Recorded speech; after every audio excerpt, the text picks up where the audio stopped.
it's all gone now, and I'm alone. I wanted to write a song for Eddie, but I guess I don't have a song in me for everyone.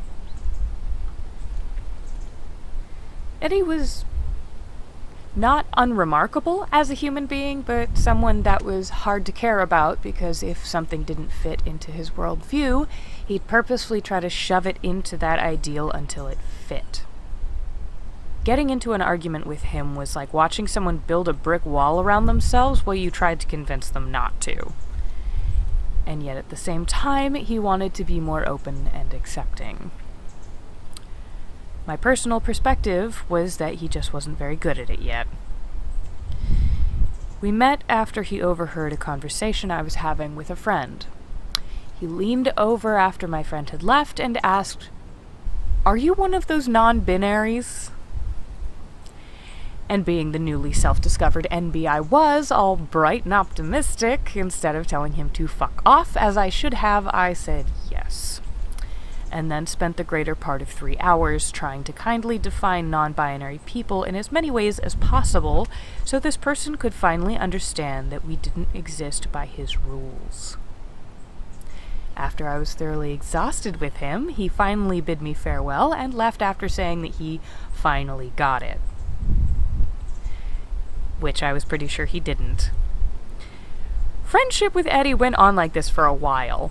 He learned slowly as his pool of queer friends grew. His ability to accept that we had lives that were nothing like his grew, but his ability to take on new information remained slow, to the point where many people cut him out of their lives, and I can't blame them. Had I known Eddie after becoming disenchanted with teaching every cis person who asked about trans culture, I'm fairly certain I wouldn't have given him the time of day. Then, after the collapse, I went to his dorm to see if he was still there. He was, but he was hanging in the middle of his room from his ceiling fan.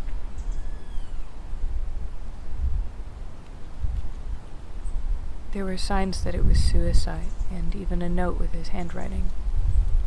But it felt wrong. And even with all the evidence, I'm fairly certain he didn't do it. There were spray-painted slurs on the walls.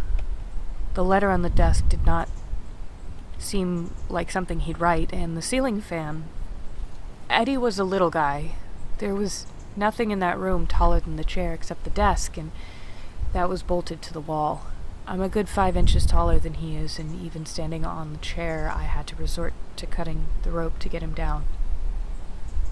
There was no sign that any other piece of furniture had been moved across the room and back.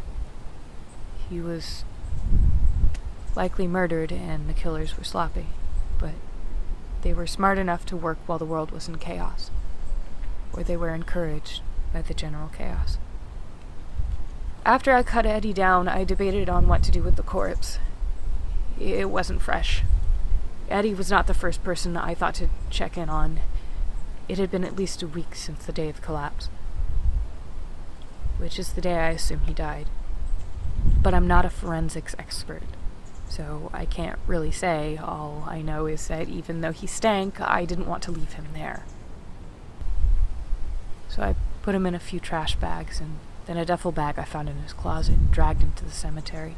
It took me a long time, especially dragging the body with me, but I found his parents' graves, and I buried him at their feet. I had to move the stone path, but it was the only spot close enough. Eddie didn't have the hardest life, but that's not to say it was easy. He inherited quite a bit of wealth from his family, but to do that, he had to struggle with a move he didn't want, only to wind up at a college he never wanted to be at, that cost too much, and then survive his parents after they were killed by a gunman with no vendetta against them except for the fact that they were living and in the same room he happened to be firing in. Eddie told me about it, shortly before he asked me to date him. I said no, mostly because while I appreciated that he was willing to learn, I felt like he was doing nothing but playing catch-up on social morals with me. And that's not a great basis for a relationship.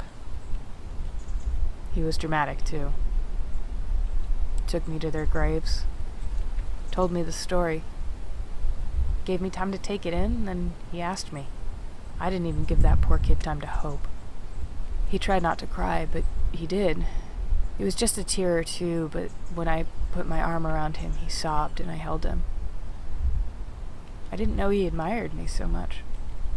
I thought I was just a knowledge source, but it turned out he liked to hear me talk, and the thing I talked the most extensively and passionately about was gender identity, so that's what he asked me about time and again, just to hear me talk.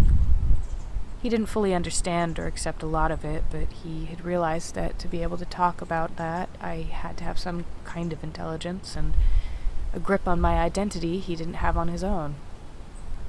He liked my dark humor. He liked what he saw in my personality. And I wasn't ready for that. I wasn't ready to be admired. But I will always be ready to be honest and comfort a friend, so I broke his heart and let him heal himself on my shoulder. And I couldn't stop thinking about that day while I shoveled the dirt back onto him, wishing I could bury that awkward moment, that memory along with him. There were other people in the graveyard too, burying their loved ones. We all dug and mourned in silence, but I stayed there longer than anyone else, because I didn't know what to say.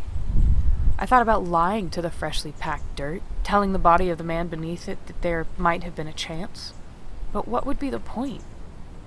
But I felt like I had to say something, so I told him. You annoyed the fuck out of me, Eddie.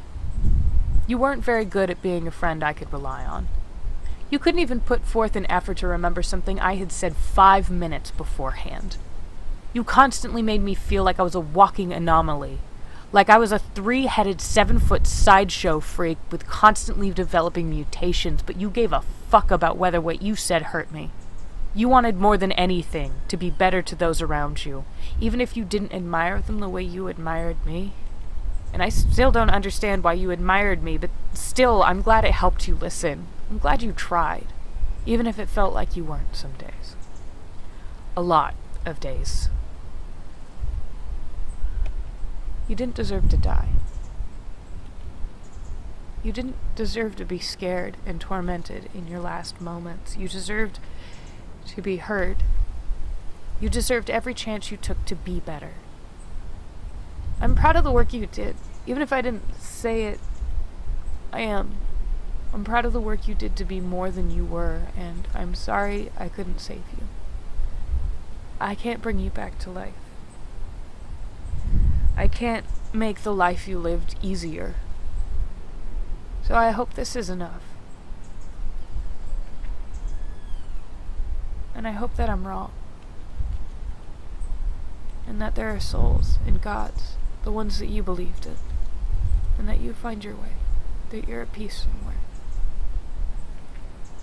Because I miss you already, you fucking asshole. And that was it. I went back home. I told everyone where he was buried, and those who wanted to paid their respects, but I never went back.